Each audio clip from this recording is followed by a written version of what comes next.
गांव के गलियों में एक नाम था सत्तू।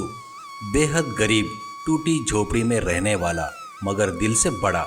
उसकी जिंदगी का सबसे बड़ा सहारा उसकी पत्नी और नन्ही बेटी पिंकी थी। बारिश हो रही थी। पिंकी चादर में लिपटी सिमटी हुई, छत से टपकता पानी। पत्नी परेशान होकर झल्लाती है।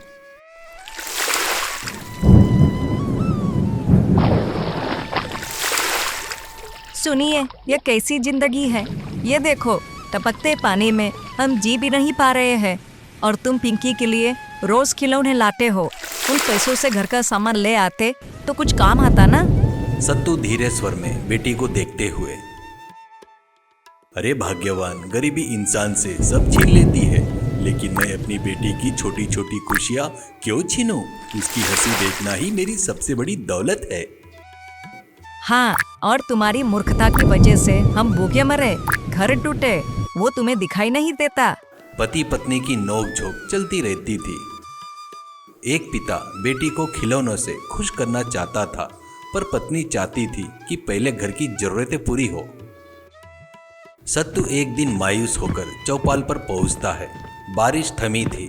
सरपंच मगलू सिंह पैसे गिन रहा था। सत्तू हाथ जोड़कर, मगलू बाबू, कुछ पैसों की जरूरत है। कल पिंकी का जन्मदिन है, चाहता हूँ उसके लिए थोड़ा अच्छा दिन बना दूँ। पैसे तो मिलेगा, लेकिन जितना लेगा उसका ब्याज दुगना देना होगा। इतना ज्यादा ब्याज? गरीब आदमी हूँ, कहाँ से दूंगा?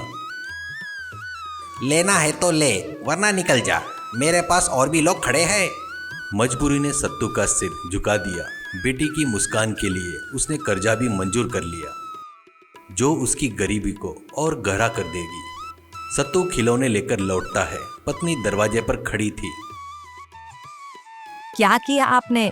बेटी का जन्मदिन मनाने के लिए उधार ले आए, ब्याज चुकाओगे कैसे? कभी सोचा है? भाग्यवान, गरीबी चाहे जितनी बड़ी हो, पिंकी की मासूम मुस्कान से बड़ी नहीं हो सकती। एक दिन हंसकर खुश हो जाए, वही मेरी जिंदगी की सबसे बड़ी जीत होगी। ऐसे वो अपने बेटी का जन्मदिन बड़े अच्छे से मनाते हैं। एक दिन बारिश हो रही थी। अचानक सरपंच उनके घर पहुंचता है। ए सत्तू, मेरे पैसे ब्याज समेत दे दे, समझा? वरना अभी झोपड़ी खाली करके निकल। मगलू बाबू, ये बारिश के दिन है, कहाँ जाएंगे हम? यहाँ तो हमारा सब कुछ है, थोड़ा वक्त दे दीजिए। मुझे तेरी मजबूरी से कोई लेना देना नहीं, तू तुरंत घर खाली कर। मगलू झोपड़ी के सामान बाहर फेंकता है। पत्नी रोती है, पिंकी सिसकती है। सत्तू परिवार को लेकर बाहर निकलता है। सत्तू ने आसमान की ओर देखा। गरजते बादल और मूसलाधार बारिश ने जैसे उसकी किस्मत पर ताला डाल दिया हो। सत्तू परिवार को लेकर पेड़ के नीचे बैठता है। खुद चादर फैलाकर पत्नी बेटी को ढकता है। तेज हवा चादर उड़ा ले जाती है। पिंकी कांप रही थी।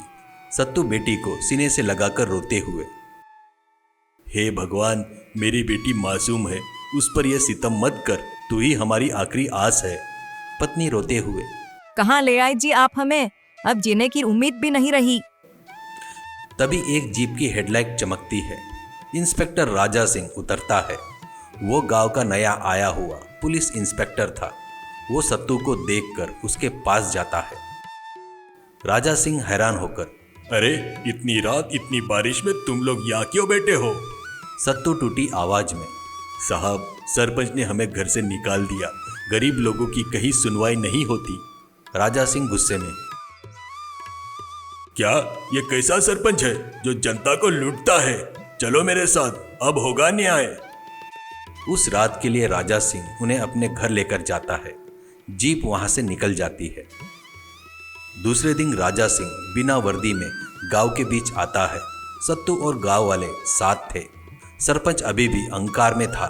सत्तू को देखकर, ए सत्तू, पैसे नहीं दिए तो तुझे जेल भिजवा दूंगा, निकाल पैसे, वरना देख ले।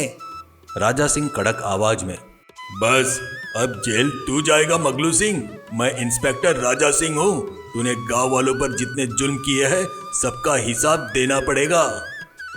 सरपंच कांपते हुए, अरे साहब, अरे मुझे माफ कर दीजिए, मैं तो इस गांव वाले को पैसे संभाल कर रखना है बता रहा था, बस, और कुछ नहीं। तेरे जैसे लुटेरे की वजह से गरीब की जिंदगी नरक बनती है। अब तुझे जेल में ही बदलना होगा। राजा सिंह सरपंच को पकड़कर लेके जाता है। गांव वाले सब तालियां बजाते हैं। सत्तू अपनी झोपड़ी में है। अब झोपड़ी की मरम्मत हो चुकी थी। पिंकी खिलौने से खेल रही थी। पत्नी मुस्कुराते हुए सत्तू को देखती है। सुनिए, आज समझ में आया, आप ही सही थे। गरीबी चाहे कितनी भी बड़ी हो, बेटे की मुस्कान से बड़ी हो नहीं सकती। सत्तू गहरी सांस लेकर मुस्कुराकर, हाँ भाग्यवान, गरीबी हमें तोड़ सकती है पर उम्मीद की सच्चाई को नहीं हरा सकती। यही हमारी असली ताकत है। मोरल, गरीब की जिंदगी में बारिश का कहर बार बार आता है, मगर जब इंसाफ और सच्चाई की धूप निकलती है तो अंधेरा मिट जाता है।